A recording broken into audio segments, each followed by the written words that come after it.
దేశంలో ప్రతి పౌరుడు స్వేచ్ఛగా జీవించే హక్కు కల్పిత భారత రాజ్యాంగ నిర్మాత డాక్టర్ బిఆర్ అంబేద్కర్ దేశ ప్రజల హృదయాలలో చిరస్థాయిగా నిలుస్తారని ప్రముఖ న్యాయవాది సయ్యద్ సాలార్ పేర్కొన్నారు. కాకినాడ బోట్ క్లబ్ వద్ద గల కృషి భవన్లో షెడ్యూల్ క్యాస్ట్ వెల్ఫేర్ అసోసియేషన్ ఆధ్వర్యంలో డాక్టర్ బిఆర్ అంబేద్కర్ 135వ జయంతోత్సవం ఘనంగా నిర్వహించారు.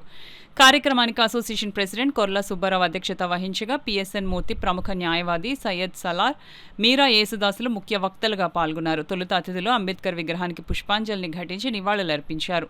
ఈ సందర్భంగా మీరా యేసుదాసు సయ్యద్ సలార్ అంబేద్కర్ దేశ ప్రజలకు అందించిన సేవా స్వాతంత్ర్యాలను గురించి తెలియజేశారు.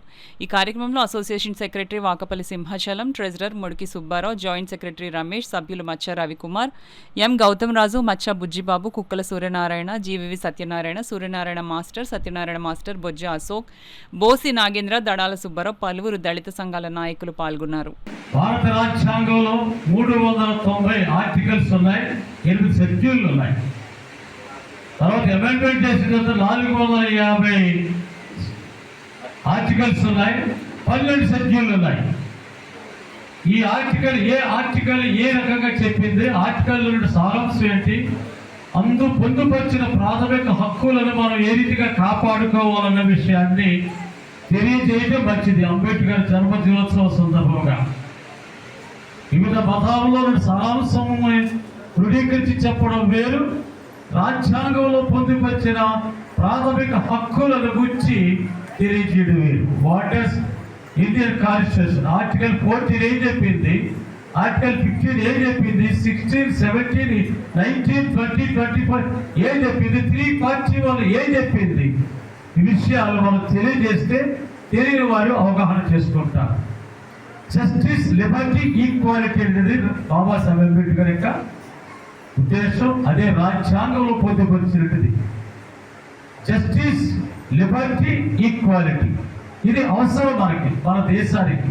మన దేశం యొక్క పరిస్థితి ప్రభావాన్ని అవగాహన చేసుకొని, ప్రపంచంలో ఉన్నటువంటి వివిధ రాజ్యాంగాలను అవగాహన చేసుకొని, వారి చక్కని ఆదేశాలు, వారికి ఉన్న జ్ఞానోదయాన్ని మనకు పంచారు. ఇంత గొప్ప చర్చ జరుగుతుంది, ఇంత గొప్పగా ఆయన్ని గౌరవిస్తున్నట్టుగా కనబడుతుంది. ఇంత గొప్పగా భారతదేశంలోని కాయిన్స్ మీద, స్టాంపుల మీద బాబాసాహెబ్ అంబేద్కర్ పేరు కనబడుతుంది. మనకు పుట్టిన పిల్లలకి అంబేద్కర్ ఎవరనేది మనం చెప్పకుండానే వాళ్ళు చిన్న కాన్సన్ట్రేషన్ చేస్తే ఆయన పర్సనాలిటీ పరిచయం అవ్వడానికి సంబంధించిన సమాచారం అద్భుతంగా మీ అందరి కృషితోటి, మన పెద్దల కృషితోటి ప్రపంచంలో చోటు చేసుకుంది. అయితే ఈ సందర్భంగా మనం మాట్లాడుకోవాల్సింది ఏంటంటే, ఇంత గొప్ప ఆవిష్కరణ, ఇంత గొప్ప గౌరవం అంబేద్కర్ని ఇస్తున్నాం, కానీ అంబేద్కర్ చెప్పింది ఆచరిస్తున్నామా, అంబేద్కర్ చెప్పింది ఆచరణలోకి వచ్చిందా, అంబేద్కర్ చెప్పింది ఏంటి అనేది చెప్పి ఆలోచిస్తే అంబేద్కర్ వ్యక్తి ఔనిత్యం గురించి మాట్లాడారు.